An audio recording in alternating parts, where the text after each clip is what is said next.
আসসালামু আলাইকুম। আজকে আমি আপনাদের শেখাবো বাংলাদেশি বিজ্ঞানীদের প্রথম আবিষ্কারসমূহ, অর্থাৎ বাংলাদেশি বিজ্ঞানীরা কী কী আবিষ্কার করেছেন। প্রথম কিডনি আবিষ্কার করেন শুভ রায়। প্রথম কৃত্রিম কিডনি আবিষ্কার করেন শুভ রায়।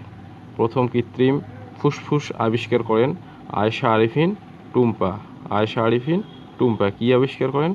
কৃত্রিম ফুসফুস আবিষ্কার করেন।